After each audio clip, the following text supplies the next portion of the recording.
হাসান, আপনার কাছে কি মনে হয় যে এনসিপি অনেকগুলো দল? কারণ মানে নাহিদ, আক্তার, হাসনাত, সারজাইস, পাটোয়ারি বা তাসনিম জারা, সামান্থা বা তাসনুবার এনসিপি, এরা সব আলাদা আলাদা এনসিপি। আপনার কাছে এরকম মনে হয়? আপনি স্পেসিফিক উদাহরণ খুব ভালোবাসেন, আমি চাইলে আপনাকে অসংখ্য স্পেসিফিক উদাহরণ দিতে পারি। যেমন হেফাজতের সম্মেলনে আপনার অবস্থান, আবার আবার আবার সেনাবাহিনী নিয়ে আপনার মন্তব্যের ক্ষেত্রে সার্জিসের একমত না হওয়া, এইটা কি শিষ্টাচার বহির্ভূত বলা পাটোয়ারির। আবার ধরেন নারী ইস্যুতে আপনার অবস্থান বনাম এনসিপির অবস্থান, আপনাদের অবস্থান বনাম বিভিন্ন অবস্থান হেফাজত, সেই ক্ষেত্রে কি আপনার আলাদা আলাদা দল কিনা আপনি যদি একটু ব্যাখ্যা করতেন। Okay fine. প্রথমত হচ্ছে এই আলোচনাটাকে দুই ভাগে মানে দুইটা লেয়ারে করতে হবে। একটা আমার বিষয় হচ্ছে যে আমাদের দীর্ঘদিন ধরে যেটা হয়েছে ইন্ট্রা পার্টি ডেমোক্রেসি আমাদের ছিল না। মানে ইন্ট্রা পার্টি মানে একটা একদম মানে ওয়ান ম্যান সেন্ট্রিক হচ্ছে রাজনৈতিক দলগুলো ছিল, যেখানে রাজনৈতিক দলের আমি দুইটা লেয়ার শেষ করার পরে আপনি এই ক্ষেত্রে আমাকে প্রশ্ন করেন। তো সেক্ষেত্রে যেটা হতো যে একটা ভয়েসে সিঙ্গেল ভয়েস, যে একজন যা বলতো একদম ডাউনওয়ার্ডস পর্যন্ত একই ধরনের ভয়েস সেখানে ইকো হইতো। কিন্তু আমরা যেহেতু 5 আগস্টের পরে যারা অভ্যুত্থানে ছিল তাদের মধ্যে তাদেরকে নিয়ে হচ্ছে আমাদের রাজনৈতিক দলটা গঠিত হয়েছে, সেখানে আমাদের মধ্যে এই যে ইন্ট্রা পার্টি ডেমোক্রেসি, সেখানে আপনি দেখবেন যে সেখানে নিজের দলের মানুষকে নিয়ে সেখানে সমালোচনা করা হয়, জবাবদিহিতার আন্ডারে নিয়ে আসা হয়, যেটা হচ্ছে নেভার বিফোর সিন। আপনি কখনোই অন্য কোনো রাজনৈতিক দলে সেটা আগে ছিল না। এই কারণে আমাদের দেশে এটা খুবই মানে আনইউজুয়াল একটা ঘটনা মনে হচ্ছে। মাই গুডনেস, যে আপনি চিন্তা করেন একটা জায়গায় যে মির্জা ফখরুল সাহেব একটা ধরনের একটা কথা বলেছেন এবং পাবলিকলি সেটা রিজভী সাহেব সেখানে বলছেন যে এই বিষয়ের সাথে আমি একমত না। এটা হচ্ছে একটা বিষয়। অর্থাৎ এটা কখনোই আমাদের দেশের রাজনৈতিক কালচারে ছিল না যে নিজ দলের সমালোচনা করা যাবে, নিজ দলের সব মানুষের স্ট্যান্ডের সমালোচনা করা যাবে। এক নম্বর বিষয়। 2 নম্বর বিষয়, আমাদের যেহেতু দলটা গঠিত হয়েছে মাত্র 4 মাস হয়েছে, তো 4 মাসের মধ্যে নানা টানাপোড়েন, প্রবলেম সলভ, এবং হচ্ছে আমরা বিভিন্ন বর্গের মানুষ এখানে এসছে, বিভিন্ন চিন্তার মানুষ এখানে এসছে, একটা অনেক কাজ করার মধ্য দিয়ে প্রবলেম সলভের মধ্য দিয়ে, কর্মসূচির মধ্য দিয়ে একটা রাজনৈতিক দলের এই যে বিভিন্ন মত পার্থক্য গুলো থাকে, মানে ইন্ট্রা পার্টি যেভাবে আমাদের মত পার্থক্য গুলো থাকে, তখন সেটা একটা শেপে আসে। তো স্বাভাবিকভাবে আপনি 3-4 মাসের মধ্যেই যে এটার একদম একটা সবার মানে ইউনিনিমাস একটা ক্যারেক্টারিস্টিক্স দাঁড়াবে, সেটা হচ্ছে 3 মাস খুব কম সময় সেটির জন্য। তবে ক্রমশ সেটার একটা পর্যায়ে বা দিন যত যাবে সেটার একটা সেটার একটা প্রথম কথা হচ্ছে ইন্টারপার্টি ডেমোক্রেসির কথা আপনি বলতেছিলেন। ইন্টারপার্টি ডেমোক্রেসিতে কোনো শাস্তি দেওয়ার বা কোনো রকম কোনো জবাবদিহিতা করার, একজন মানুষ আরেকজন মানুষের সাথে কথা বলার এরকম কোনো রীতি আছে কিনা আপনি জানতেছিলেন। আপনি আবার ভালো করে বাংলাদেশের রাজনৈতিক হিস্ট্রি পড়েন, আপনি দেখবেন যে অসংখ্য এরকম উদাহরণ আছে। বদরুদ্দোজা চৌধুরী থেকে শুরু করে ডক্টর কামাল হোসেন থেকে শুরু করে আব্দুল মান্নান ভূঁইয়া থেকে শুরু করে সাইফুর রহমান এবং আওয়ামী লীগের বিভিন্ন লোকের কথা যদি আপনি দেখেন, আপনি যদি বাংলাদেশের বাম আপনি দেখেন আলাদা মন্তব্য হয়েছে, কাউকে পার্টি থেকে বেরিয়ে আসতে হয়েছে, সেরকম অসংখ্য ঘটনা ঘটেছে। বর্তমানেও যদি আপনি আসেন, এই 3 সপ্তাহের মধ্যে বিএনপি তাদের অন্তত শীর্ষ 2 নেতাকে 2 বার করে শোকজ নোটিশে এসেছে, আলাদা আলাদা করে, শুধুমাত্র মন্তব্য করার জন্য। সুতরাং এটা যে শুধুমাত্র আপনাদের পার্টির একচেটিয়া সেটা আপনি বলেন না। আর 2 নাম্বার কথা হলো, আপনি তাহলে এবার আপনি আমাকে একটু পরিষ্কার করেন যে কোন এনসিপিটা তাহলে আসল এনসিপি। আমি যখন দেখি যে এনসিপি হেফাজতের ক্ষেত্রে আপনার অবস্থান, নারীদের ক্ষেত্রে আপনার অবস্থান, সেনাবাহিনীর ক্ষেত্রে আপনার অবস্থান থেকে আমরা হেফাজতের বাইরে সেনাবাহিনী, আমি একটু বুঝতে চাই আপনার কাছ থেকে যে হেফাজতের প্রশ্নে আমার অবস্থান কি ছিল, মানে হেফাজতের সেখানে উপস্থিত ছিলেন, আপনি সেখানে গিয়েছিলেন পরে, এবং সেখানে আপনি বক্তব্য রেখেছেন নারী কমিশনের বক্তব্য প্রসঙ্গে, তো সেখানে আপনি বক্তব্য রেখেছেন এবং আপনি বক্তব্য রেখেছেন না। দাঁড়ান, আপনি আমাকে প্রশ্ন করতেই পারেন, আপনি আমাদের মানে আংশিক সত্য, সেটা আংশিক সত্য। আমি হেফাজতের প্রোগ্রামে গিয়েছি, এটা সত্য, কিন্তু পরবর্তী যে বিষয়গুলো রয়েছে সেখানে নারী কমিশনের বাতিল বিষয়ে আমি কোনো কথা বলিনি। আপনি ভিডিও আছে, সব জায়গায় আছে। হেফাজত সেই সভাটা আহ্বানই করেছিল নারী কমিশনের রিপোর্টের এগেইনস্টে। আপনি সেখানে জেনে বুঝেই গিয়েছেন এবং একাত্মতা করতেই গিয়েছেন সেখানে। একটা আমার বিষয় আমি একদম অন এয়ারে বলছি আপনাকে, কোনো ইনফর্মালি কোনো আলাদা ভাবে বলছি না, অন এয়ারে বলছি। ওই প্রোগ্রামটা ইনিশিয়ালি হওয়ার কথা ছিল, সেখানে যে হেফাজতে শাপলা হত্যাকাণ্ড হয়েছিল, সেই শাপলা হত্যাকাণ্ডের এ বিষয়ে, এবং এর আগে আমরা হচ্ছে আওয়ামী লীগ নিষিদ্ধের একটা প্রোগ্রাম দিয়েছিলাম। এই প্রোগ্রামের একদিন পরেই হচ্ছে প্রোগ্রামটা হয়েছিল আপনার হচ্ছে সোহরাওয়ার্দীতে। আমরা সেখানে, আপনি যদি আমার বক্তব্যতে দেখেন, সেখানে আমি স্পষ্টভাবে আওয়ামী লীগ নিষিদ্ধ নিয়ে কথা বলেছি। 2 নম্বর বিষয়, আমি শেষ করি।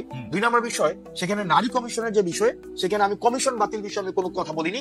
স্পষ্ট উল্লেখ আছে, সেখানে আমি বলেছি যে নারীদের যে যোগ্য হিস্সা রয়েছে, নারীদের যথাযথ, আমি আপনার বক্তব্য শুনেছি, আমি আপনার বক্তব্য শুনেছি, এবং এই আপনার তবে এবং এই কমিশন নিয়ে যদি কোনো ধরনের মতপার্থক্য থেকে থাকে সেটি নিয়ে আলোচনার ভিত্তিতে সেটি সমাধান হতে হবে। এবং সেখানে নারীদেরকে নিয়ে হেফাজতের ওইখানে আপনার অবস্থান কি এনসিপির অবস্থান? আমি কোয়ালিটেটিভ ইয়াতে চাচ্ছি না, আমি বলতে চাচ্ছি যে আপনার অবস্থান এনসিপির অবস্থান কিনা। আমাদের এনসিপি নারী কমিশনের বিষয়ে এই অবস্থানটাই ছিল, আমি যে অবস্থানটা, যেই কথাটা সেখানে আমরা বলেছি, কারণ আমরা বলেছিলাম নারী কমিশন আপনার হেফাজতের যে প্রস্তাবগুলো দিয়েছে করাটা এনসিপির অংশগ্রহণ করা কিনা। দেখেন সেখানে যে প্রস্তাবগুলো দিয়েছে, আমি আসছি সেখানে যে প্রস্তাব, আমি যে কথাটা বলেছি, আমার এনসিপির নারী কমিশনের বিষয়ে ঠিক সেই ধরনের অবস্থানটা ছিল, যে আমাদের যে প্রস্তাবনাগুলো দিয়েছিল সেই প্রস্তাবনার কিছু কিছু জায়গায় আমরা সংশোধনের প্রস্তাব দিয়েছিলাম, যে সংশোধনের মধ্য দিয়ে এই নারী কমিশনের এই বিষয়গুলো ফরওয়ার্ড করা হোক। একটা আমার বিষয়।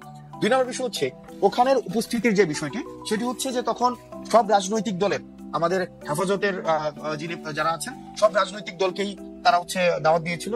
সেই দাওয়াতের অংশ হিসেবে এনসিপি প্রতিনিধি হিসেবে আমি সেখানে গিয়েছিলাম। আমি অবশ্য এনসিপির এই বিষয়ে দেওয়া পরের প্রেস রিলিজে, পরে তাদের বক্তব্যে, তাদের নেতাদের কথায় কখনো আমি এটা প্রমাণ পাই নাই যে আপনি এনসিপির প্রতিনিধিত্ব করতে সেখানে গিয়েছিলেন। আমি বরং আমার কোনো আপত্তি নাই, কিন্তু যাদের নাই, যারা চাকরি করেন না, চাকরির জন্য আন্দোলন করতেছিলেন, এখন আইসা মানে জাতির প্রয়োজনে, সময়ের প্রয়োজনে যারা নেতৃত্ব দিচ্ছেন একটি দলকে বা অন্য দায়িত্ব পালন করছেন, তারা কি করছেন সেটি আমি জানতে চাইছি।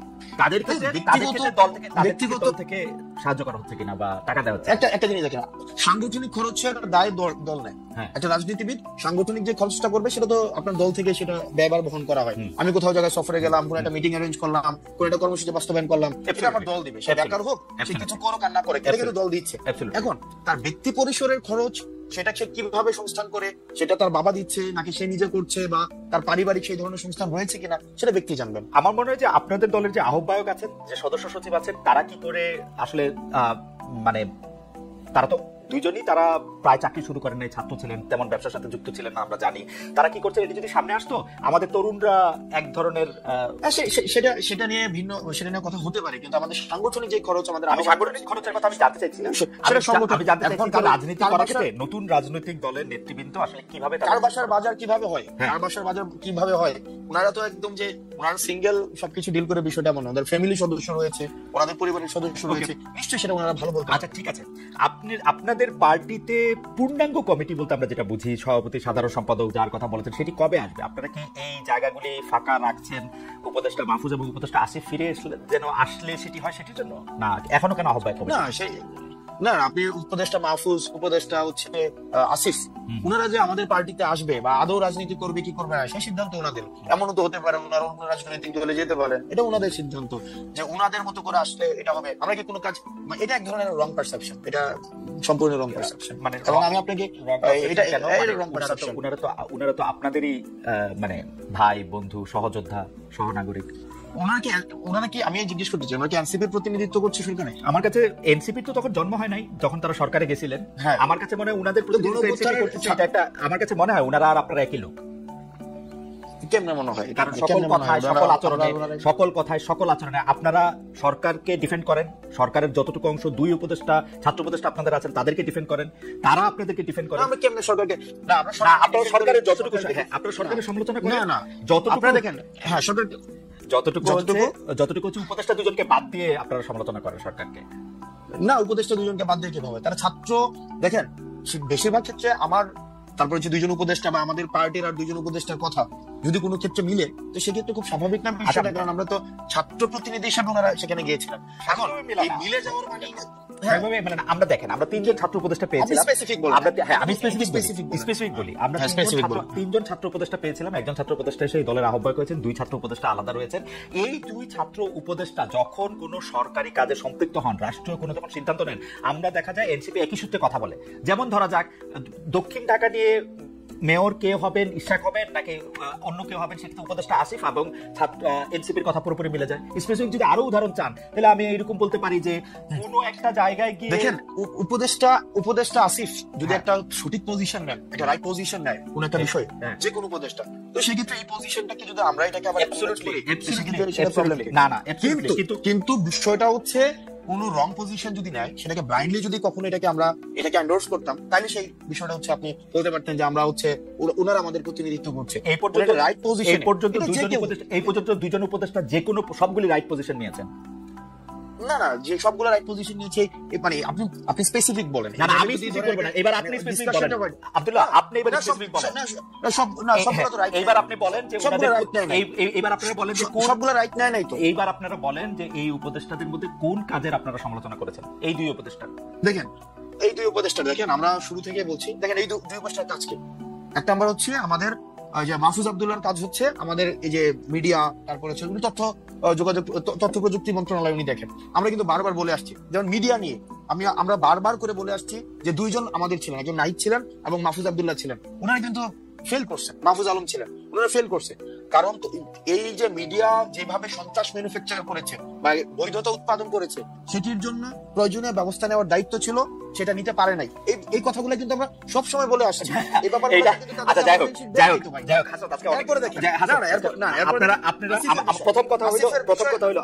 প্রথম কথা হইলো যে আপনি আমার চেয়ে অনেক স্মার্ট। আপনি যদি এখন শাক দিয়ে মাছ ঢাকতে চান, তাহলে আমি এটা আমি বলতেছি যে আপনি মাহফুজের বা আসিফের কোন কাজের আপনি সমালোচনা করছেন? আপনি বলতেছেন যে যথেষ্ট পরিমাণে যে যারা হাসিনার আমলে সম্মতি উৎপাদন করছে তাদের বিরুদ্ধে যে ব্যবস্থা নেওয়া হয় নাই, সেইটা হলো মাহফুজের ব্যর্থতা বা আসিফের ব্যর্থতা। না দেখেন আপনি, না অবশ্যই ব্যর্থতা। কেন? মানে এখনো পর্যন্ত ওটা তো ওনার কাজ, এটার জন্য আবার আসিফকে দায়ী করা যাচ্ছে না। আসিফের কাজ হচ্ছে এলজিআরডি উনি দেখেন, উনি স্পোর্টস মিনিস্ট্রি দেখেন, আসিফ মাহমুদ এই দুইটা মন্ত্রণালয় দেখেন। এখন এই দুইটা মন্ত্রণালয়ের আপনি বলেন না যে কোন বিষয়গুলো আপনি বলেন। আমি ইশাকের কথা বললাম, মেয়র ইশাকের ক্ষেত্রে আসিফের অবস্থান, এবং সেই আসিফ জনাব দেখেন আসিফকে আমরা কি দেখেন, আমি একজন প্রশাসক উত্তর ঢাকায় প্রশাসক নিয়োগের ক্ষেত্রে আসিফের গাজোয়ারি অবস্থান আপনারা কোনোদিন প্রতিবাদ করেন না। এটা অন্য কোনো উপদেষ্টা হলে, অন্য কোনো সরকার হলে কি জোয়ারি অবস্থান, গাজোয়ারি অবস্থান, গায়ের জোরে নেওয়া। মানে হ্যাঁ, গায়ের জোরে কি করছে? উত্তর ঢাকায় প্রশাসক নিয়োগ দিচ্ছে, দক্ষিণ ঢাকায় ইশাককে নিয়াতে দেন নাই, শপথ নিতে দেন নাই। আমি যত না শপথ নিতে দেন, এটা একটা সাবজুডিস ম্যাটার ছিল, যে কোনো সাবজুডিস ম্যাটার ছিল না, ওই হাইকোর্ট থেকে সেটা সেটেল ম্যাটার ছিল। উনি বলছেন যে উনি আইন উপদেষ্টার জন্য ওয়েট করতেছেন, যদিও খুব ভালোভাবে জানতেন যে আইন উপদেষ্টা আসেন হচ্ছে এখন সাউথ আফ্রিকা। এবং আইন উপদেষ্টা আসার পরে বলছেন যে সময় পার হয়ে গেছে। এখন দেখেন না সময় পার হয়ে গেছে, এখন সেক্ষেত্রে যে মন্ত্রণালয়ের দায়িত্ব ছিলেন, এর মন্ত্রণালয়ের এটা বিষয়, বা এটা হচ্ছে হাইকোর্টের বিষয়। তো হাইকোর্টের ম্যাটারটা সেটেল ছিল। আসিফ মহোদয় তার ইয়া অনুযায়ী আপনার এলজিআরডিতে উনি যে ডিসিশন নেওয়া প্রয়োজন উনি ডিসিশন নিয়েছে।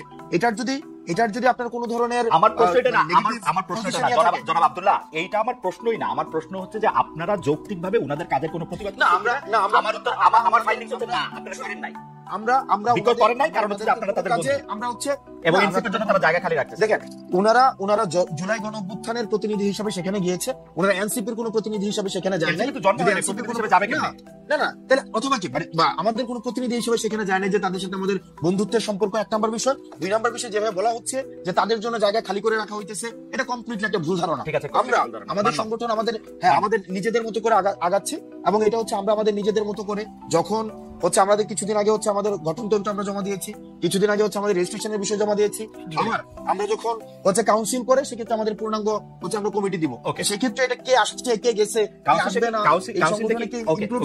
কাউন্সিলটা কি আপনাদের অতি শীঘ্রই করার কোনো ইচ্ছা আছে, না কাউন্সিলটা আপনারা পরে করবেন? এটার ব্যাপারে কি সিদ্ধান্ত আছে? কাউন্সিল আপনারা কবে করবেন? মানে আমরা ইতিমধ্যে হচ্ছে রেজিস্ট্রেশনের বিষয়টা নিয়ে আমরা এতদিন কাজ করেছিলাম, আপনি জানেন, জাস্ট 2 দিন আগে আমরা রেজিস্ট্রেশনের বিষয়টা সম্পন্ন করেছি। এখন অন্যান্য যে ফরওয়ার্ডিং যে বিষয়গুলো নিয়ে আছে, সেগুলো নিয়ে আমরা আলোচনা করব। ওকে, তারপরে আমাদের কোনো এক্সিকিউটিভ মিটিং হয়নি। আপনি মানে কাউন্সিলটা কবে হবে সেই ব্যাপারে আপনাদের এখন এক্সিকিউটিভ মিটিং হওয়ার পরে তারপর আপনারা সিদ্ধান্ত নেন? ফেরান আমরা সিদ্ধান্ত নেব। আচ্ছা, রাজনৈতিক বা প্রশাসনিক অভিজ্ঞতা রয়েছে, দল প্রসঙ্গে আসি, রাজনৈতিক বা প্রশাসনিক অভিজ্ঞতা রয়েছে এমন কাউকে কি আপনারা সন্ধান করতেছেন? মানে আপনাদের দলে কি মানে আপনারা কোনো মুরব্বী চান, মানে যারা রাজনৈতিক বা প্রশাসনিক অভিজ্ঞতা রয়েছে, বা মানে এই ব্যাপারে কি ভাবনা আপনাদের, যে আপনারা কোনো আমরা ইতিমধ্যে হচ্ছে আমরা উপদেষ্টা, মানে আমাদের রাজনৈতিক দলের রাজনৈতিক উপদেষ্টা এবং অরাজনৈতিক উপদেষ্টা আমরা হচ্ছে চাই আমাদের পার্টিতে হচ্ছে ইনক্লুড হোক। সেটির জন্য হচ্ছে আমরা সিভি আহ্বানও করেছি, সেই জায়গা থেকে আমরা কথা বলছি, অনেকের সাথে আমাদের কথা হচ্ছে, এবং সেটা হচ্ছে আমরা যে ধরনের রাজনীতি করতে চাই এবং হচ্ছে বাংলাদেশ পন্থী রাজনীতি, সেক্ষেত্রে অনেক সিনিয়র হচ্ছে আপনি যাদেরকে বললেন হয়তো সিনিয়র রাজনীতিবিদ রয়েছে, বুদ্ধিজীবী রয়েছে, লেখক রয়েছে, বা হচ্ছে রিটায়ার্ড। বুঝতে পারছি। এর মধ্যে কি আপনারা আসলে আদর্শগতভাবে কোনো রাজনৈতিক বা প্রশাসনিক ব্যক্তিত্ব আপনাদের মাথায় আছে, যে যেমন ধরেন বিএনপির কেউ বা জামায়াতের কেউ বা ধরেন আন্দালিব রহমান পার্থ বা ডক্টর মোহাম্মদ ইউনূস, মানে আদর্শ হিসেবে আপনারা কাউকে সামনে রাখছেন? ধরেন বিএনপি তারেক রহমান সাহেবের মতো একজনকে চান, বা জামায়াতের শফিকুর রহমানের মতো, বা জনাব আন্দালিব রহমান পার্থের মতো, বা ডক্টর মোহাম্মদ ইউনূসের মতো? ওকে, সেক্ষেত্রে আমরা হচ্ছে যারা আমাদের সাথে, মানে আমরা যেই এখানে তো হচ্ছে ডক্টর মোহাম্মদ ইউনূস, তারপরে হচ্ছে ডক্টর মোহাম্মদ ইউনূস তো অন্তর্বর্তীকালীন সরকারের প্রধান। এক্ষেত্রে একটা হচ্ছে তার মতো মানে আন্তর্জাতিকভাবে পরিচিত ওয়েস্টার্ন এডুকেটেড। আমাদের অ্যাডভাইজরদের আমরা হচ্ছে যাদেরকে আমরা অ্যাডভাইজর নিতে চাই, আমরা একটা স্ট্যান্ডার্ড আমরা বলেছি যে হয়তো রিটায়ার্ড কোন অফিসার হইতে পারে, বুদ্ধিজীবী হইতে পারে, লেখক হইতে পারে, রাজনৈতিক অভিজ্ঞতা সম্পন্ন মানুষ হইতে পারে। এখন এটাকে ইন্ডিভিজুয়াল আমরা কোনো ক্যারেক্টারাইজেশন করতে যাচ্ছি না, একদম যে এমসিকিউ কোশ্চেনের মতো যে ডক্টর মোহাম্মদ শফিকের মতো হইতে হবে, অথবা হচ্ছে তার ইন্ডিভিজুয়ালি কোনো ক্যারেক্টার। না, ইন্ডিভিজুয়ালি আমি একটু মানে একটু বোঝার জন্য আমি একটু বলতে চেষ্টা করছি, আপনারা এই যে রাজনৈতিক বা মানে আপনারা যে উপদেষ্টা চাইতেছেন, তাদের কি আসলে আপনাদের মনের মধ্যে তো নিশ্চয়ই একটা ক্রাইটেরিয়ন আছে যে আপনারা কিভাবে কিরকম একজন মানুষ চান? তিনি কি একজন রিটায়ার্ড আমলা, তিনি কি একজন রিটায়ার্ড সামরিক অফিসার, তিনি কি একজন বিদেশে থাকেন কিন্তু রাজনীতিতে বড় ভূমিকা রাখেন, কলাম লেখেন, এরকম একজন ওয়েস্টার্ন এডুকেটেড আন্তর্জাতিক বিশ্বের ডার্লিং ডক্টর মোহাম্মদ ইউনূসের মতো ওরকম কেউ? কাকে চান, কাকে চিন্তা করছেন আপনারা? আমি নামটা আমরা সব ধরনের, আপনি যতগুলো হচ্ছে ক্রাইটেরিয়া বললেন, সব ধরনের মানুষগুলোকে আমরা উপদেষ্টা হিসেবে চাই। উপদেষ্টা হিসেবে চান তাদের দলের রাজনৈতিক দলে, একটা রাজনৈতিক দলের লোকদের যে বিভিন্ন ধরনের রাজনৈতিক দলের অনেক কাজ থাকে, পলিসি মেকিং এর কাজ থাকে, পলিসি এক্সিকিউশনের কাজ থাকে। এখানে একটা রাজনৈতিক দলের অনেক ধরনের কাজ। আপনাদের দলের হায়ারার্কিতে উপদেষ্টাদের অবস্থান কিরকম হবে, আপনার উপরে না আপনার নিচে? আমরা একটা অ্যাডভাইজরি প্যানেল করব। দেখেন আমরা বলছি, দেখেন অ্যাডভাইজর প্যানেল থাকবে আমাদের, একটা পলিটিক্যাল কাউন্সিল থাকবে। পলিটিক্যাল কাউন্সিলটা সবার উপরে থাকবে। এই পলিটিক্যাল কাউন্সিলের আন্ডারে থাকবে আমাদের প্রেসিডেন্ট সেক্রেটারি, এবং প্রেসিডেন্ট সেক্রেটারি হচ্ছে আমাদের একটা হচ্ছে এই এক্সিকিউটিভ বডির মধ্য দিয়ে তারপর হচ্ছে কার্যক্রম পরিচালনা করবে। ওকে, ধরেন মানে অন্য কাউকে দিয়ে উদাহরণ দিলে তো এটা মুশকিল, আমি আমার দিয়ে উদাহরণ দিই। ধরেন আমাকে আপনারা এনসিপির উপদেষ্টা হিসেবে নিলেন, আমার স্ট্যাটাসটা আসলে কি হবে? মানে আমি আজকে যদি আপনারা সরকার গঠন করেন, আচ্ছা সরকার গঠনের কথা আপনি বাদ দেন, আজকে আপনাদের যদি পূর্ণাঙ্গ পার্টির কমিটি হয়, সেক্ষেত্রে আমার স্ট্যাটাসটা কি হবে? মানে না বুঝলাম, সেই উপদেশটা কি সহসভাপতির উপরে, সহসভাপতির নিচে, সভাপতির উপরে, সম্পাদকের নিচে, কিরকম? যেমন বিএনপিটা আমি জানি, আওয়ামী লীগেরটাও আমি জানতাম, এখন তো আর জানি না, কিন্তু মানে নতুন যদি দল হয়ে থাকে, কিন্তু বিএনপিটা আমি জানি, এখনো জানি। দেখেন আমরা যেটা করতে চাই সেটা হচ্ছে যে মেটাফরিক অর্নামেন্টাল যে পোস্ট গুলো ছিল আগে, মানে অর্নামেন্টাল অনেকগুলো, 100 উপদেষ্টা, 200 হচ্ছে আপনার ভাইস প্রেসিডেন্ট, 500 হচ্ছে, মানে এগুলো হচ্ছে প্রাইস পোস্টিং করা হইতো। আমরা অতীতের, আমি নাম মেনশন করছি না, অতীতের যে রাজনৈতিক দলগুলো অনেকেই এই প্রাইস পোস্টিং এর জন্য বা অনেকে হচ্ছে খুশি করার জন্য এভাবে হচ্ছে 150 সদস্য বিশিষ্ট উপদেষ্টা পরিষদ, যারা হচ্ছে এই পদটা নিয়ে বিভিন্ন জায়গায় জাস্ট ঘোরাফেরা করতো, আলটিমেটলি ফাংশনাল না। রাদার আমরা যেটা চাচ্ছি সেটা হচ্ছে একটা ফাংশনাল একটা পোস্ট হোক। আপনাকে আমি উপদেষ্টা হচ্ছে আমরা দিব কিনা সেটা হচ্ছে আমরা আলাপ আলোচনা করে, মানে যেই হোক, মানে এনিওয়ান, আমরা পার্সোনিফাই করতে চাচ্ছি না। মানে ওই ক্রাইটেরিয়ার ভিত্তিতে আমরা যাদেরকে আমরা উপদেষ্টা আমরা চাচ্ছি দুই ধরনের। একটা হচ্ছে রাজনৈতিক উপদেষ্টা হচ্ছে সে আমার পার্টির উপদেষ্টা হিসেবে কাজ করবে, সে পার্টি মানে পার্টিজান উপদেষ্টা নির্বাচনে অংশগ্রহণ করবে কিনা? আমি তো সেটাই বললাম যে একটা হচ্ছে পার্টিজান হচ্ছে উপদেষ্টা, যে আমার পার্টির উপদেষ্টা হিসেবে কাজ করবে এনসিপি, আর হচ্ছে অরাজনৈতিক, সে হয়তো এনসিপির রাজনীতি করবে না, কিন্তু বা এনসিপির হয়তো একদম সদস্য হিসেবে, যেটা সদস্য ফর্ম কিনে এনসিপির সদস্য, মানে উপদেষ্টাদের এনসিপির সদস্য হইতে হবে। মনে করেন জামাতের প্রধান, তিনি এনসিপির উপদেষ্টা হইতে হবে। আমরা দুই ধরনের উপদেষ্টা, আমি অরাজনৈতিক উপদেষ্টা, আমরা দুই ধরনের, একটা হচ্ছে রাজনৈতিক উপদেষ্টা, একটা অরাজনৈতিক উপদেষ্টা। অন্য একটা দলের রাজনীতি করে আপনাদের এখানে এসে উপদেষ্টা হলেন, এটা হবে? আমরা একটা অরাজনৈতিক উপদেষ্টাকে তো নিশ্চয়ই হচ্ছে এই পার্লামেন্টের হচ্ছে দিব না, মানে রাজনৈতিক উপদেষ্টা সেক্ষেত্রে হচ্ছে সংসদীয় ইলেকশনের, সেক্ষেত্রে আমরা অবশ্যই নমিনেট করতে, আলোচনা সাপেক্ষে নমিনেট করতে। রাজনৈতিক উপদেষ্টা কি অন্য একটা রাজনৈতিক দল করেও আপনাদের উপদেষ্টা হতে পারবেন কিনা? দেখেন, এই অরাজনৈতিক উপদেষ্টা যারা থাকেন নরমালি, যারা বুদ্ধিজীবী, সাংবাদিক, প্রথিতযশা সাংবাদিক, যাদের হচ্ছে দীর্ঘদিনের রাজনীতি করার একটা অভিজ্ঞতা রয়েছে, সেক্ষেত্রে সে যদি অন্য কোনো রাজনৈতিক দলকে উপদেশ দেয় কোনো বিষয়, সেক্ষেত্রে তার উপদেশ নিতে তো সেক্ষেত্রে এটার কোনো ধরনের মানে কোনো ধরনের সেন্সরশিপ থাকার কথা নয়। ওকে।